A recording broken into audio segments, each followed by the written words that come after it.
پاکستان میں حالیہ چند برسوں میں جہاں عسکریت پسندوں کے خاتمے کے لیے کیے گئے فوجی آپریشنز کی وجہ سے صوبہ خیبر پختونخوا اور قبائلی علاقوں میں بڑے پیمانے پر اندرون وطن لوگ ہجرت پر مجبور ہوئے، وہاں رہی سہی کسر گزشتہ سال آنے والے ملک کی تاریخ کے تباہ کن سیلاب نے پوری کر دی۔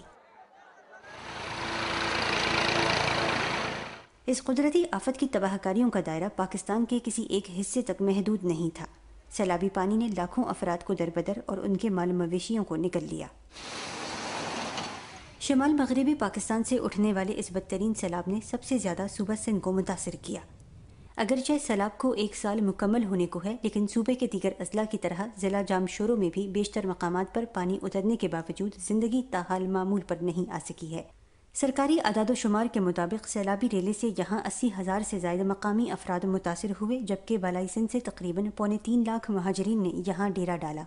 ان کی اکثریت اپنے علاقوں کو لوٹ چکی ہے، جہاں ان کے مکانات اور کھیتوں کی جگہ اب صرف چٹیل میدان ہیں، اور جو ان کیمپوں میں باقی رہ گئے ہیں وہ واپس جانے کو اس لیے تیار نہیں کہ یا تو ان کے پاس زمینداروں کو قرض واپس کرنے کے پیسے نہیں ہیں، یا پھر آنے والے مونسون سیزن میں ایک اور سیلاب کے ڈر نے انہیں محتاط کر دیا ہے۔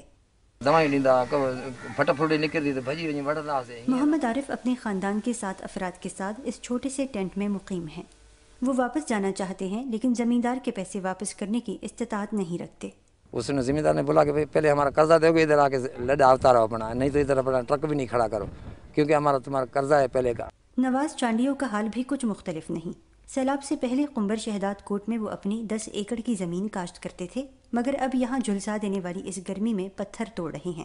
واپس اسی لیے نہیں گیا تھا، ادھر ہم نے گیا تھا پرسوں، ادھر والا ڈی سی او کمبر والا پھر وارننگ دیا، بھائی کوئی فصل نہیں لگانا، آپ کے پیچھے پھر سیلاب آ رہا ہے۔ سندھ کے یہ علاقے پہلے بھی کبھی خوشحال نہیں رہے، لیکن سیلاب کے 1 سال بعد یہاں حالات دیکھ کر یہ اندازہ ہوتا ہے کہ ان علاقوں کی بحالی کے حکومتی اور غیر سرکاری تنظیموں کے تمام تر دعوے زمینی حقائق کی عکاسی نہیں کرتے۔ ایسے میں کیمپ میں رہنے والے یہ لوگ اب صرف حالات کے ہی رحم و کرم پر ہیں۔ تھوڑا سا جو روتا ہے بچہ، اس کے اوپر ہاتھ چلاتے ہیں، نہیں بھائی نہیں ہم دیں گے، ایسے باتیں کرتے کرتے چلتے ہیں، باقی دیں گے ادھر کچھ بھی نہیں۔ مقامی حکام تسلیم کرتے ہیں کہ توقعات سے بڑھ کر تباہی، افرادی قوت کی کمی اور فنڈز نہ ہونے کی وجہ سے بحالی کے کاموں میں خامیاں رہ گئی ہیں، جس کے باعث صرف 20% اہداف حاصل ہو سکے ہیں۔ انفراسٹرکچر کی ریسٹوریشن ہے وہ 5% بھی ہارڈلی ابھی تک نہیں ہوئی ہے، کیونکہ اس میں ہمارے پاس فنڈنگ کا پرابلم بھی ہے، اور اب تو آپ کو پتہ ہے کہ دوسرے فلڈز بھی آ رہے ہیں، تو ہماری تو پلاننگ اب ان فلڈز کے لیے ہے۔ ضلعی حکومت کے مطابق ان علاقوں میں امدادی سرگرمیاں تقریباً ختم ہو گئی ہیں، اور باقی رہ جانے والا کام امداد دینے والے اداروں کے تعاون سے غیر سرکاری تنظیمیں کر رہی ہیں، جن میں متاثرین کے لیے مکانات کی تعمیر بھی شامل ہے۔ متاثرہ خاندانوں کو شکایت ہے کہ یہ مکانات کاغذات پر تو مکمل ہیں، لیکن زمین پر نظر نہیں آتے۔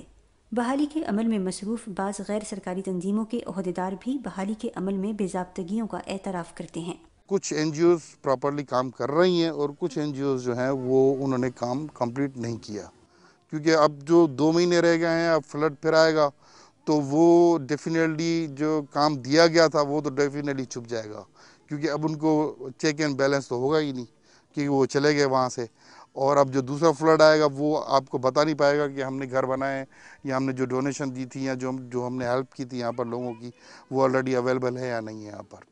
سندھ میں سیلاب کے بعد بندوں پر شگاف کی بھرائی کا کام بھی مکمل نہیں ہو سکا ہے۔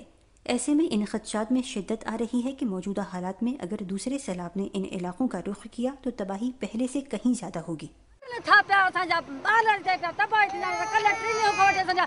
لیکن ضلع جامشورو کے حکام کا کہنا ہے کہ شگاف کی بھرائی سے متعلق اقدامات اٹھائے جا رہے ہیں۔ ہم اپنے لاسٹ ایئر کے ایکسپیرینس کو مد نظر رکھتے ہوئے اب ہم کانفیڈنٹ ہیں کہ خدا نخواستہ اس مرتبہ اگر فلڈز آتے ہیں تو ہم اس کو بہتر طریقے سے ہینڈل کر سکیں گے۔ حقائق اگرچہ تلخ ہیں، لیکن جامشورو کے کیمپوں میں رہنے والے یہ مہاجرین اور اپنے گھروں کو واپس لوٹ جانے والے بدحال متاثرین 1 سال بعد بھی منتظر ہیں کہ حکومت انہیں رہنے کے لیے صرف چھت فراہم کر دے تاکہ وہ زندگی کی گاڑی آگے بڑھا سکیں۔ عائشہ خان، اردو VOA، ضلع جامشورو، سندھ۔